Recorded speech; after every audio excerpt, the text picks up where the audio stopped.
Hello everyone, welcome to set 3 of your Accenture paper, aptitude paper, wherein we would be discussing another 10 odd questions. 10 से 11 question अपने यहाँ पे भी solve करने वाले हैं.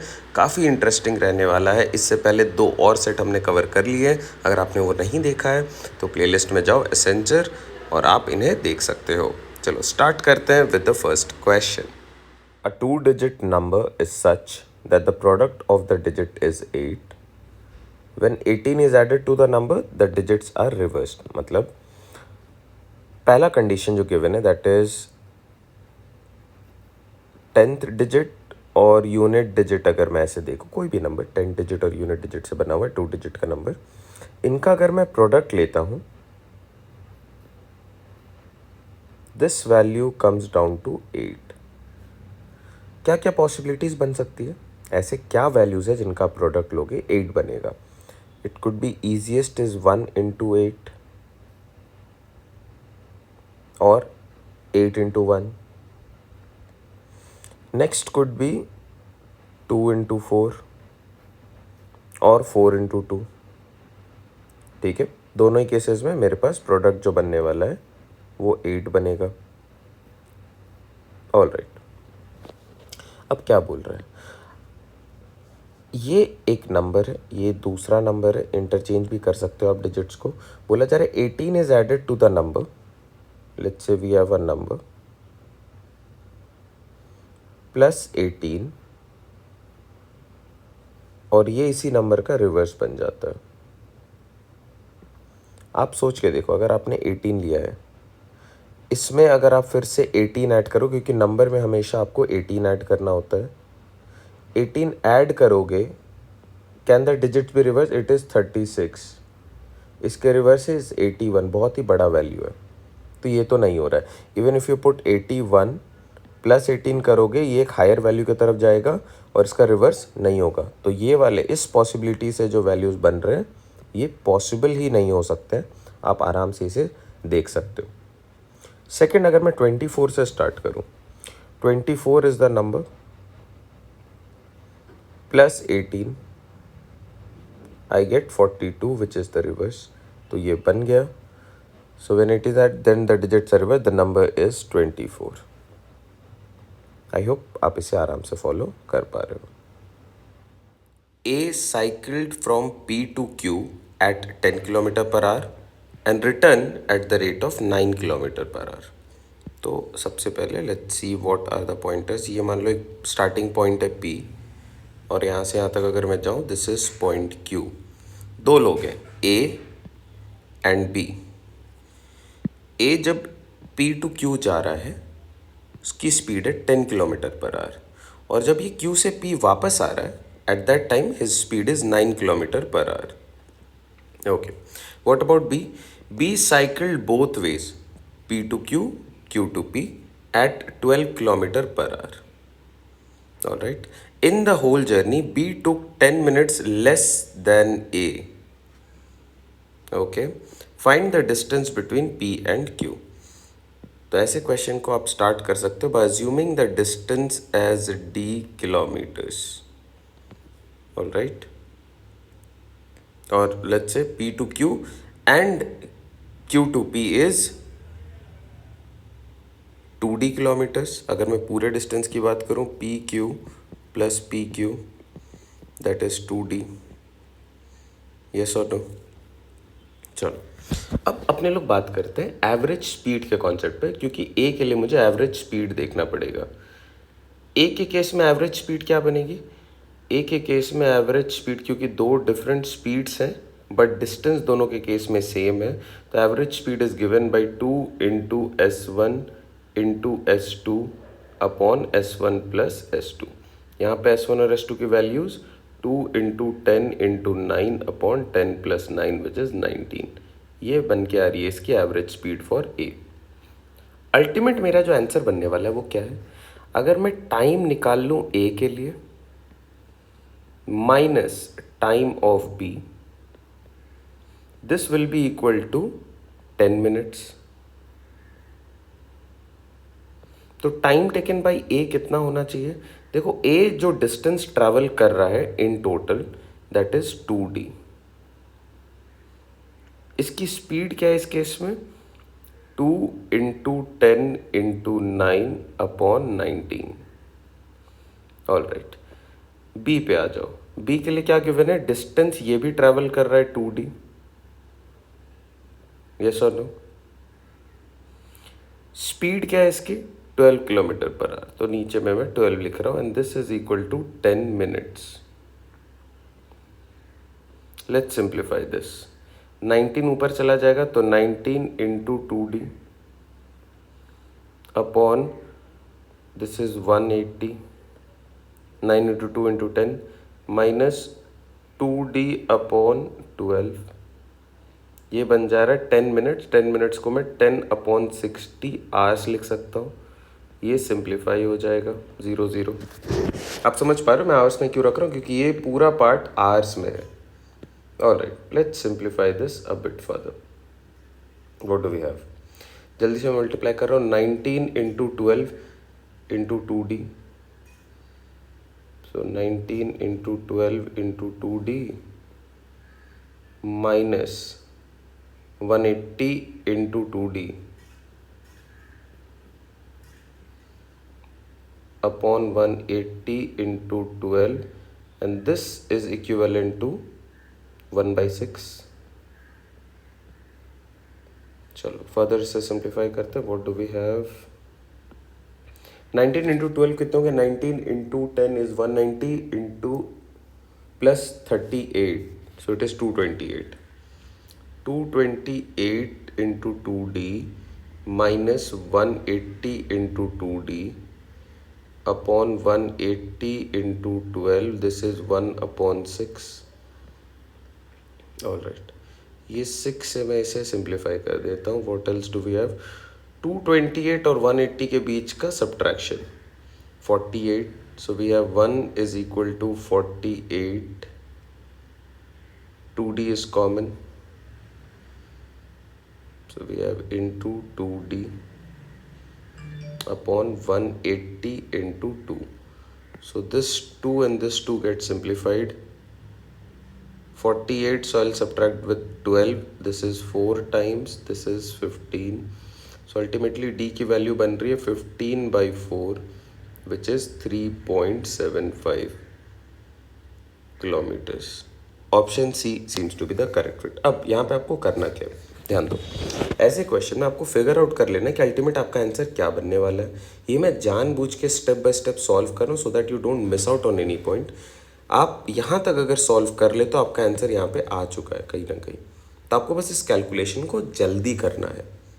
Alright, what is 56,743rd term of the sequence और the series? ये हमारा सीरीज है, इसका ये इतना बड़ा टर्म क्या होगा? जैसे अगर ये क्वेश्चन को मैं सिंप्लीफाई करूं और मैं आपसे पूछूं what is the third term of this series, तो आपको दिख रहा है first second and third term पे 3 है, तो आपका आंसर बन गया।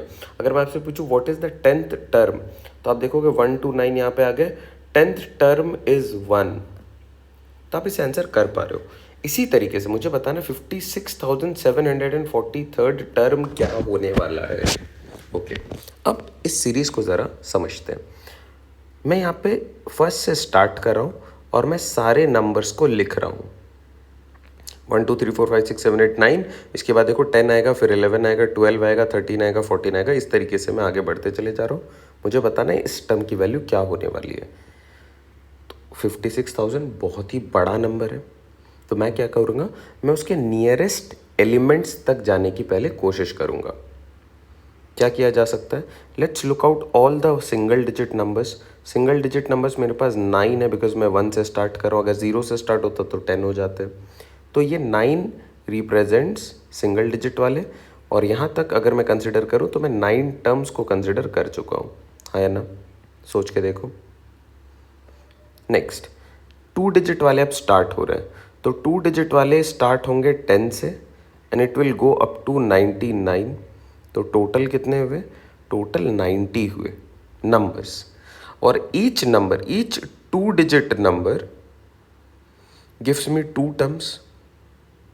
इस सीरीज़ के 2 टर्म दे रहे हैं, एक तो ऐसे 90 नंबर्स बनेंगे, लेकिन वो टर्म्स कितने देने वाले हैं मुझे? So into 2 which will give me 180 terms. अभी देखो आप बहुत पीछे हो, 56,000 something and we are just covered 180 + 9 189 terms. Next जो भी नंबर स्टार्ट होने वाला है अब, वो स्टार्ट होगा 100 से और वो जाएगा 999 तक। 100 से 999 तक अगर मैं काउंट करूँ तो कितने नंबर्स हैं? 900 नंबर्स हैं और every number has 3 digit. So into 3 अगर मैं करूँ तो it be giving 2700 terms. Next अभी देखो, अभी मैं बहुत पीछे हूँ 56,000 से, तो मैं नेक्स्ट सीक्वेंस पे भी चले जाऊँगा। That would be from 1000 going up to 9999। ये बन गए 9000 ऐसे नंबर्स, जहाँ पे हर एक नंबर, जैसे मैं 1000 की बात कर लूँ तो उसमें 4 टर्म है, 1001 की बात करूँ इसमें भी 4 टर्म है, तो इन टोटल 9000 इस वाले सेट से मुझे कितने टर्म्स मिलने वाले हैं? इंटू 4, तो ये बनेगा 36,000 टर्म्स। अब मैं 1000 पे आ गया हूँ, तो चलो मैं इसे ज़रा ऐड कर लेता हूँ अप टू नाउ कि कितने टर्म्स मेरे बन गए। यहाँ तक मेरे पास बने हैं 36,000, 2700, 180 और 9। ऐड करना इनको, 98883। मतलब फ़िलहाल मैं अभी 38,000 पे ही पहुँचा हूँ, मुझे 56,000 पे पहुँचना है। ओके, मैंने 999 वाले सारे कवर कर लिए। मतलब अब जो सीक्वेंस स्टार्ट होने वाला है वो 10,000 से स्टार्ट होगा। मतलब वो 5 डिजिट के नंबर्स स्टार्ट होने वाले हैं अब। ऑल राइट, अब आपको ज़रा सा यहाँ पे समझना है, तो ध्यान देना। आई होप यहाँ तक आप आराम से समझ पा रहे हो। ओके, नेक्स्ट जो नंबर्स बन रहे हैं वो इस तरीके से होंगे, 1000, 10,000, 10,001, 10,002, 10,003। आप देखो ये कितने नंबर्स हुए फ़िलहाल? मैंने अभी 4 5 डिजिट के नंबर्स लिखे और इनमें डिजिट्स कितने बन गए? तो 5 5 10, 5 15, 5 20 डिजिट्स बन गए। और ये जो नंबरिंग स्टार्ट हो रही है, देखो ये 1 2 3 से ही स्टार्ट हो रही है, तो ये भी सीक्वेंस में चलते चला जाएगा। अगर मैं 4th नंबर की बात करूँ ऐसे सीक्वेंस में, तो वो 3 वाला पार्ट है। सेकंड नंबर की बात करूँ तो वो 1 वाला पार्ट होगा। फर्स्ट की बात करूँ तो वो 0 है ना? ऑल राइट, अब देखते हैं कितने एलिमेंट्स अपने लोग पीछे हैं, रिमेनिंग कितने हैं। तो 5 6 7 4 3 माइनस 38889 कितने बने? यहाँ पे मेरे पास बने 4, एक यहाँ पे आ गया 9 तो 5, एक यहाँ पे आ गया 9 तो फिर से वी हैव 8, एक और यहाँ पे आ गया 9, देन वी हैव 7, 17,854 टर्म मुझे फाइंड आउट करना है बस। All right, 17854। अब मुझे देखना है इतने टर्म्स में ये 5 डिजिट वाले कितने नंबर्स एग्जैक्टली कंटेंड हैं। जैसे मैं बात करूं, मुझे देखना है 20 टर्म्स हैं अगर मान लो, तो मैं बोलूँगा इस 20 टर्म्स में ये 5 डिजिट वाले कितने कंटेंड हैं, तो मैं इसे 5 से डिवाइड करूँगा। I will be getting the answer as 4 numbers. और देखो सही में 4 नंबर्स ही होंगे, 1 2 3 4 5 6 7 8 9 10 11 12 13 14 15 16 17 18 19 20 20 टर्म्स, 5 डिजिट वाले नंबर्स कितने? 4। उसी तरीके से अगर मैं बोलूँ इतने टर्म्स अभी रिमेनिंग हैं, तो इसमें कितने ये 5 डिजिट वाले नंबर्स कंटेंड होंगे, तो मुझे इसको बस 5 से डिवाइड करके चेक करना है। 5 से डिवाइड करते चलो, देखो क्या आ रहा है। सो 3 15 फिर 28 तो 5 25 35 7 और 0, मतलब 3570 एग्जैक्ट टर्म्स आ गए, प्लस 4 रिमाइंडर बच गया, 4 टर्म्स रिमेनिंग। ये फॉलो करा। 3570 का मतलब क्या है? जैसे मैं यहाँ पे अगर 4 नंबर्स बोल रहा हूँ, तो आप देखो इसका एंडिंग डिजिट 3 है, कि काउंटिंग यहाँ से स्टार्ट हो रही ना, यहाँ से स्टार्ट हो रही, ये 0 है, फिर 1, ये 2, ये 3, तो 3570 इसमें फिट हो जाएगा ना। तो मैं अगर एग्जैक्ट नंबर की बात करूँ तो वो नंबर बनने वाला है एट 3570 वुड बी 135 और 70 नहीं 69, एक नीचे 4 मतलब 3 था। क्लियर है? तो ये एग्जैक्ट नंबर है। यहाँ पे मेरे इतने टर्म्स कंप्लीट हो गए। अब मुझे जाना है और 4 टर्म्स पे, तो इसके बाद वाला नंबर क्या बनने वाला है 5 डिजिट में 13570, और फोर्थ टर्म पे जाना है तो first term, second term, third term, fourth term. So fourth term is 7। Option C is the correct fit here. हाँ, ये ज़रा टाइम टेकिंग है, बट आई होप आप इसे अच्छे से फॉलो कर पा रहे हो। अगर इसमें कोई भी डाउट आ रहा है आपको, प्लीज़ कमेंट करो, मैं उसको सॉल्व करने की कोशिश करूँगा। बट ध्यान देना, ऐसे क्वेश्चंस पूछे जा सकते हैं, काफ़ी इंपॉर्टेंट टाइप में ये आते हैं। Salman and Balwan were walking on the road. Salman said, I weigh 51 kgs. How much do you weigh? Salman इससे पूछ रहा है दूसरे वाले इंसान से। बलवान क्या रिप्लाई कर रहा है? That he would not reveal his weight directly as he is overweight. तो 51 से तो ज़्यादा वाले, तो 50 कट गया। बट ही सेड, क्या बोला बलवान ने? आई वे 29 kgs plus half of my wait. ये माई रिलेट कर रहा है बलवान को ही। हाउ मच डज बलवान वे? तो अगर आप बलवान की स्टेटमेंट पे फोकस करोगे तो बोल रहा है बलवान के लिए जो वेट होगा, let's say it is B kgs, बलवान के लिए B kgs, and that is equal to 29 kgs plus half of my weight. My भी तो बलवान को रिलेट कर रहा है, तो हाफ ऑफ बलवान्स वेट, और can I write here simply B/2 kg। All right, मैं अब ज़रा इन्हें वैल्यूज़ पे रख रहा हूँ। तो this is B, this is 29 into 2 58, और B यहाँ पे B रह जाएगा अपॉन 2। ये बन गया 2B is equal to 58 plus B। B is equal to 58 kgs, and that is the weight of Balwan. Salman के लिए पूछ नहीं सकता क्योंकि वो तो गिवन है 51। 58 is there in option B, and that is my correct answer. I hope this helps. In a class, there are 45 people. Out of them, 12 are into debate only, 22 are in singing only. Then how many are in both? ये set theory का question है, set theory इन 2 variables. समझते हैं इसे ज़रा। मान लो ये total set को डिनोट कर रहा है। ऑल राइट, 2 एलिमेंट्स हैं A एंड B यहाँ पे, और ये 2 किस चीज़ को रिलेट कर रहे हैं? पीपल पार्टिसिपेटिंग इन डिबेट, और those are into debate, and the other one those are into singing. तो इसे मैं सिंगिंग के लिए S लिख रहा हूँ, डिबेट के लिए I am writing it with और denoting it with D। Now none, यहाँ पे एक और सेगमेंट आता है, दैट इज़ नन। और नन से आप क्या रिलेट करते हो? None simply means those students who are neither part of debate or those who are not singers or they don't wish to participate in singing. ये चीज़ें नन में जाएंगी। ओके, फॉर्मूला क्या बन के आ रहा है, पहले इस पे फोकस करते हैं। Total is equal to D plus S plus both, sorry minus both plus none. Minus both, क्योंकि यार ये 2 बार ही आ जाएगा ना, plus none. And now just think of it, अगर मैं D बोल रहा हूँ तो मैं पूरे रेड को बात कर रहा हूँ, पूरे रेड सर्कल की, ऑल दी एलिमेंट्स। S मतलब पूरा ब्लैक सर्कल। अब देखो ये जो कॉमन पार्ट है दैट इज़ बोथ, ये मैंने यहाँ पे 2 बारी काउंट कर लिया, इसलिए एक बारी कॉमन को हटा दिया जाता है। तो इससे आप इस पूरी चीज़ को कवर कर लेते हो, और जो नन वाला सेगमेंट बच गया उसे ऐड कर, तो यही तो टोटल आएगा। ऐसे क्वेश्चन में जहाँ पे नन के बारे में गिवन नहीं है, दैट नन वाला पार्ट क्या है, वहाँ पे मेरे लिए अजम्पशन काम करेगा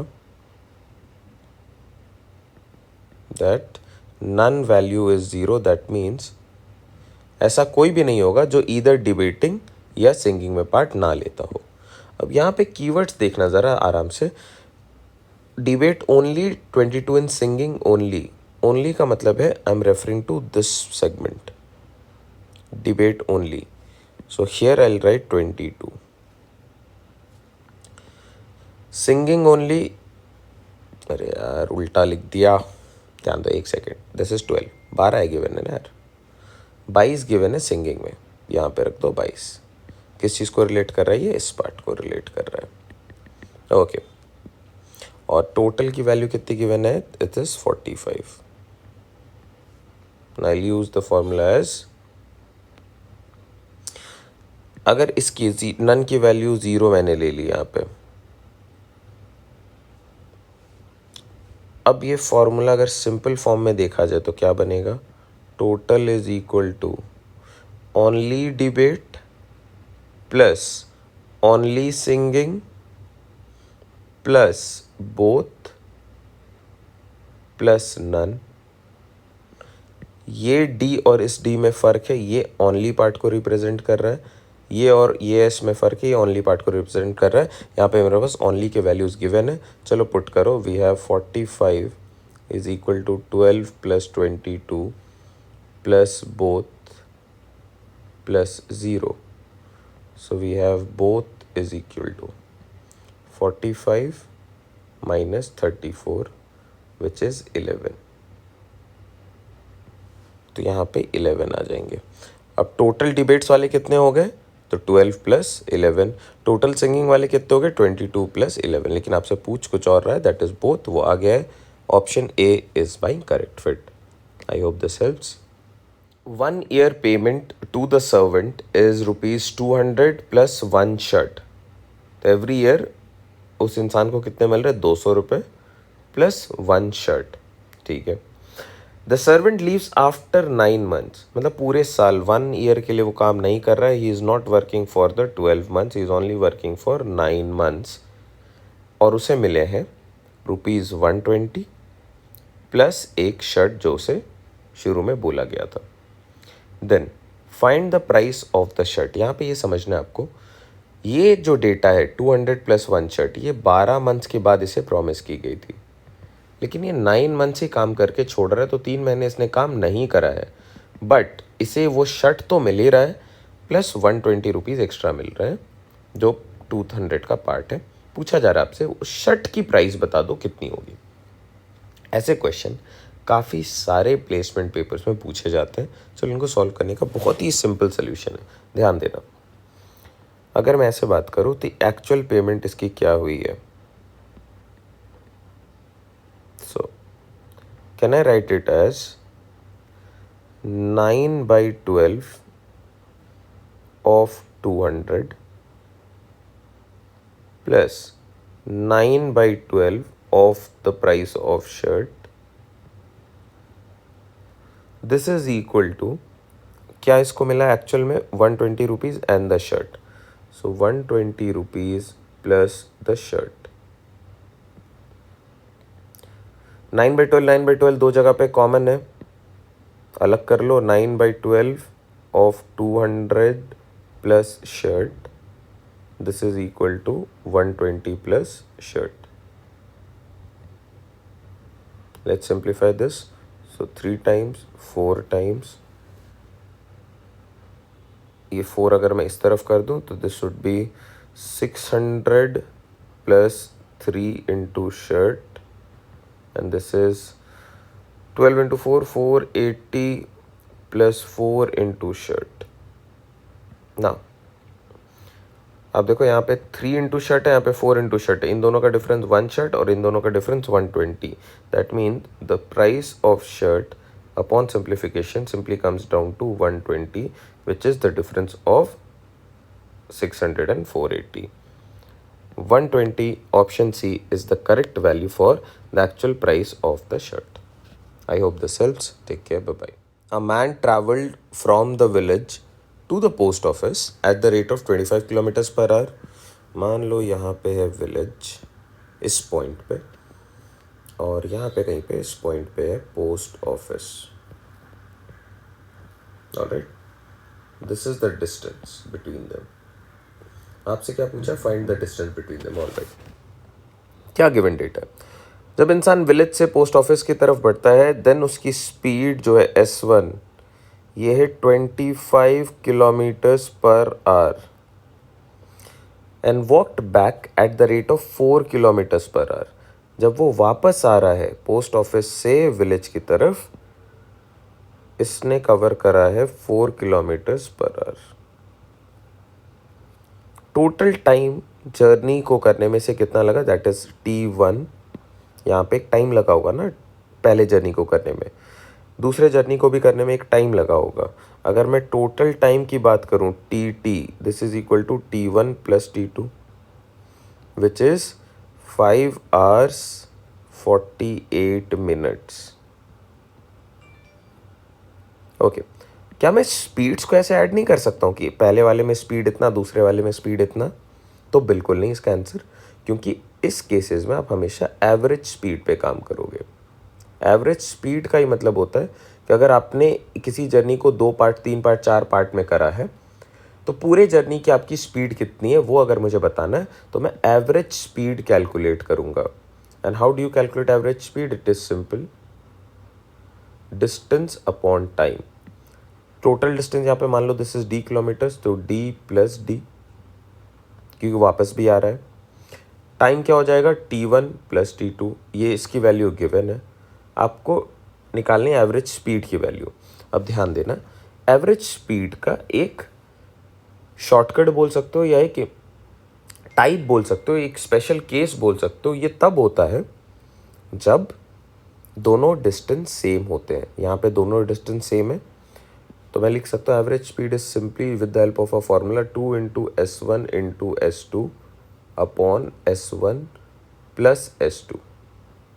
ऑलराइट, टोटल डिस्टेंस इसने कितना कवर करा होगा? तो इसके केस में जो इसकी स्पीड होगी average speed into the total time. Average speed मैंने अभी आपको बता दिया क्या फॉर्मूला यूज़ करना है, तो 2 इंटू S1, S1 की वैल्यू कितनी है? 25, S2 की वैल्यू है 4 upon 25 plus 4 29। Total time 5 hours plus 48 minutes को आवर्स में कन्वर्ट कर लो तो दिस इज 48/60। ये कट जाएगा 4 टाइम्स 5 टाइम्स। ज़रा इसे सिंप्लीफाई करते हैं, क्या बन रहा है? 2 into 25 into 20 into 4 upon 29 into 5 into 5 25 plus 4 29 upon 5। क्या क्या चीज़ें एलिमिनेट हो रही है? 25 29 29 गॉन, 5 और यहाँ पे 25 है तो 5 5 2 ज़ा 10 इंटू 4 40 किलोमीटर्स। 40 किलोमीटर्स क्या डिस्टेंस आ रहा है? Total distance of the journey is 40 kilometres. It means D1 plus D2 ये यहाँ से यहाँ जाता है फिर वापस आता है। आप क्वेश्चन पढ़ो क्या पूछ रहा है। आपसे ये नहीं पूछ रहा है कि टोटल डिस्टेंस क्या था, आपसे पूछ रहा है कि distance between these two pointers क्या है, तो हाफ इसका। तो ये distance is basically 40 divided by 2 which is 20। Option B is the correct fit. I hope this helps. At 6 o'clock, a clock ticks 6 times. The time between first and last ticks is 30 seconds. How long does it tick at 12 o'clock? पहले ये समझते question बोल क्या रहा है। जब 6 बज रहे हैं, राइट, इट्स 6 o'clock, इस टाइम पे जो टिक कर रही है clock, it is ticking 6 times.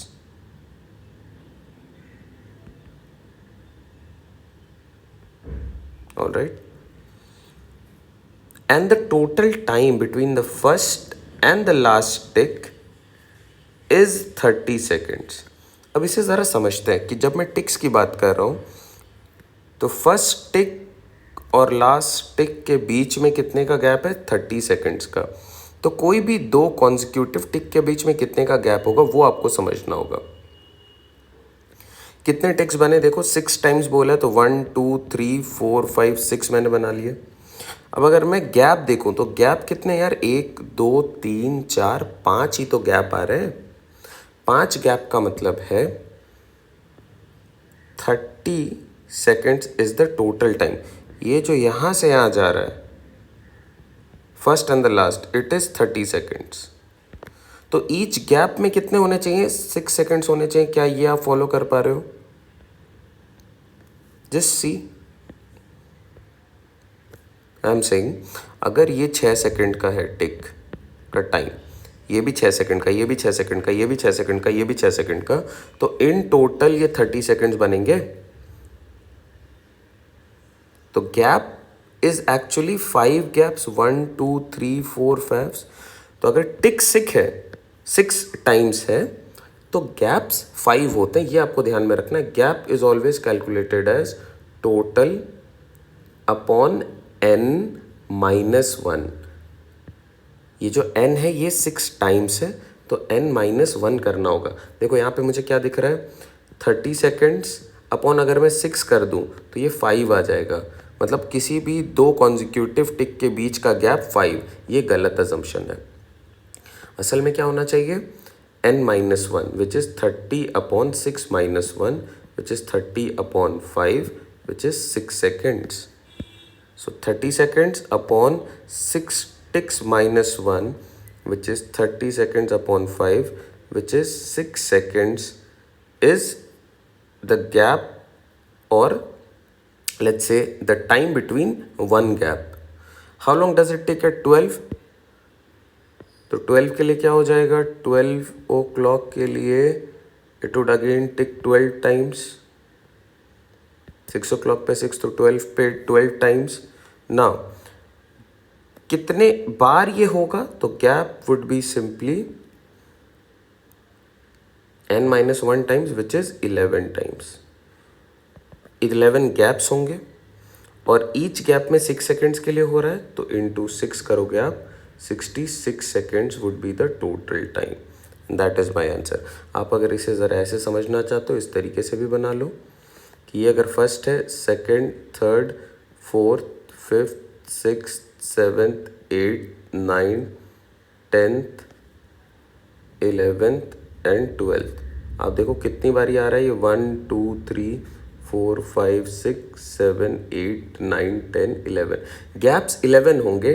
Ticks यहाँ पे कितने हैं, टिक्स यहाँ पे 12 है, गैप लेकिन यहाँ पे 11 होंगे। ये बस आपको समझना है। काफ़ी इंपॉर्टेंट कॉन्सेप्ट है। इस पर टाइम स्पीड डिस्टेंस पे भी बहुत सारे सवाल पूछे जाते हैं with the help of concept of gap.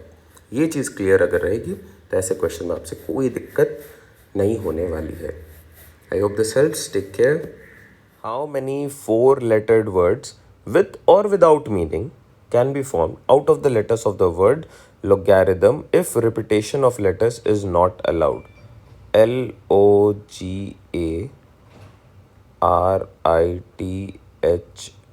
LOGARITHMS, logarithms। Clear है? मुझे जो वर्ड्स बनाने वो कैसे बनेंगे, 4-lettered। अच्छा, क्या मैं ये बना सकता हूँ LOGA, या क्या मैं RITA या HMSG? देखो H यहाँ पे, M यहाँ पे, S यहाँ पे, G यहाँ पे, तो कोई भी बन सकते हैं क्योंकि यहाँ पे लिखा हुआ है विद और without meaning. That means it's a simple question of arrangements और परमुटेशन। आपको बस यहाँ पे एक चीज़ चेक करनी है, क्या इनमें से कोई एलिमेंट्स रिपीट हो रहे हैं? यहाँ पे कोई भी एलिमेंट रिपीट नहीं हो रहा है। तो यहाँ पे फॉर्मूला बोलता है अगर आपके पास n पीपल है और यहाँ पे जो सीट्स हैं जिनमें उनको अरेंज करना है वो r है, तो आप इसे लिखोगे NPR। और NPR सॉल्व कैसे होता है, n factorial upon n minus r whole factorials. Okay, इस क्वेश्चन में n की वैल्यू कितनी गिवन है, तो आप नंबर ऑफ एलिमेंट्स काउंट करो, 1 2 3 4 5 6 7 8 9 10 10। r की वैल्यू कितनी गिवन है, कितने चेयर हैं, 1 2 3 4। पुट करो, so this becomes 10PR। So this is 10 upon 10 minus 4 factorial factorial. All right, अब आप इसे ब्रेक कर सकते हो। So this should be simply 10 factorial upon 6 factorial. अब आप इसे ऐसे लिख सकते हो क्या, ध्यान देना। 10 फैक्टोरियल की मतलब क्या है, 1 इंटू 10 सारे प्रोडक्ट, तो 1 into 9 into 8 into 7 into 6 into 5 into 4 into 3 which is simply 6 factorial. यहाँ पे बॉटम पे क्या है, यहाँ पे भी 6 फैक्टोरियल है, ये भी 6 फैक्टोरियल। ये दो चीज़ें आपस में एलिमिनेट हो जाएंगी, आपके पास सिर्फ इनका प्रोडक्ट बच रहा है। ये कितने हो गए, this is 10 into 9 into 8 into 7 which is simply 5040। आपका आंसर ऑप्शन सी। NPR को सॉल्व करने का मेथड 2 भी है which is known as the shortcut. मतलब जब आप क्वेश्चन सॉल्व करते हो तो आप मेथड 1 पे नहीं जाते हो, that is the normal process of breaking down. NPR break करने का नॉर्मल दूसरा तरीका क्या है, सपोज करो मेरे पास यहाँ पे रिटर्न है 5P2, इसका मतलब है कि 5 और इससे आपको 2 प्लेसेस वापस जाने हैं, तो 5 इंटू 4। जैसे मान लो यहाँ पे 5P3 होता तो आप इसे लिखते 5 इंटू 4 इंटू 3, आप 3 प्लेसेस पीछे जा रहे हो। 5P4 can be written as 5 into 4 into 3 into 2। Similarly आपका क्वेश्चन यहाँ पे था 10P4, तो आपको क्या करना था, सिंपली 10 से 4 प्लेसेस पीछे, तो 10 इंटू 9 इंटू 8 इंटू 7। आप देखो 4 प्लेसेस आप पीछे आ रहे हो, और अल्टीमेटली जो आपका सोल्यूशन बनता है वो भी कुछ ऐसा ही हो जाता है रिड्यूस होके, क्योंकि ये दोनों तो आपस में सब्ट्रैक्ट हो गए। तो ये डायरेक्ट शॉर्टकट है जो आप हमेशा यूज़ कर सकते हो क्वेश्चंस को सॉल्व करने में। I hope this helps, take care. The sum of a number and its square, मतलब नंबर ले लो plus n square, this is equal to 1406। ये गिवन डेटा है, आपसे पूछा जा रहा है n की वैल्यू बताओ क्या है, एंड यू हैव 4 ऑप्शंस। तो अगर मैं ऑप्शन एलिमिनेशन पे देखूं और यूनिट डिजिट के कॉन्सेप्ट को यहाँ पे यूज़ करूँ, जल्दी से ध्यान देना। 38 तो नंबर है यहाँ पे 38, अगर, और 38 का स्क्वायर, मुझे 38 का स्क्वायर नहीं करना है, I can do that, but आप देखो लास्ट के डिजिट्स को देखो, और यहाँ पे भी लास्ट डिजिट गिवन है ना 6, इससे मैं यूज़ करूँ अगर, तो 8 का स्क्वायर करोगे इट इज़ 64। अगर मैं यहाँ पे 38 से स्टार्ट कर रहा हूँ, ऑप्शन ए से अगर स्टार्ट कर रहा हूँ, ये 38 प्लस 38 का स्क्वायर, तो 8 का square will give me 64, last digit is 4 और यहाँ पे लास्ट डिजिट है 8, इनको ऐड करोगे लास्ट डिजिट बनेगा 2 और यहाँ पे लास्ट डिजिट आना चाहिए 6, तो ये मेरा आंसर नहीं हो सकता है। सेकंड, बी से स्टार्ट करो, 39 से अगर मैं स्टार्ट करूँ प्लस 39 का स्क्वायर, क्या बन रहा है, 9 का स्क्वायर 81, लास्ट डिजिट 1 और यहाँ पे है 9, ऐड करा ये 0 बन गया, यहाँ पे लास्ट डिजिट आना चाहिए 6, तो ये भी मेरे लिए करेक्ट ऑप्शन नहीं है। सी से चेक करता हूँ, 37 प्लस 37 स्क्वायर, 7 स्क्वायर का मतलब 49, तो 9 यहाँ पे आ गया लास्ट डिजिट, प्लस 7, 9 और 7 6, तो ये यूनिट डिजिट मैच कर रहा है फ़िलहाल के लिए, तो ये मेरा पॉसिबल आंसर हो सकता है। एक बार ही लास्ट को चेक कर लेता हूँ, 29 प्लस 29 का square, 9 square is again 81 and 9 we have, तो इन दोनों को ऐड करोगे ये 0 बनेगा, और ये भी मैच नहीं कर रहा है यूनिट डिजिट से सोल्यूशन के, सिर्फ एक मैच कर रहा है, तो मैं 100% श्योर हो जाऊंगा कि हाँ, अगर मैं 37 प्लस 37 का स्क्वायर करता हूँ, इन दोनों को ऐड करता हूँ, तो इसका जो रिजल्टेंट आएगा ये 1406 ही आएगा। I hope this helps. Option C seems to be the correct fit here. There are 2 bags A and B. A contain, देखो ए के जो कंटेन्स हैं वो देख लेते हैं एक बार, 6 रेड एंड 3 पिंक फ्लावर्स, ये bag A. What about bag B, contains 2 red and 7 pink, 2 red 7 pink flowers, all right, 1 flower is chosen from the bag randomly। कौन से बैग से पिक हो रहा है ये अभी नहीं बोला जा रहा है, रैंडमली है।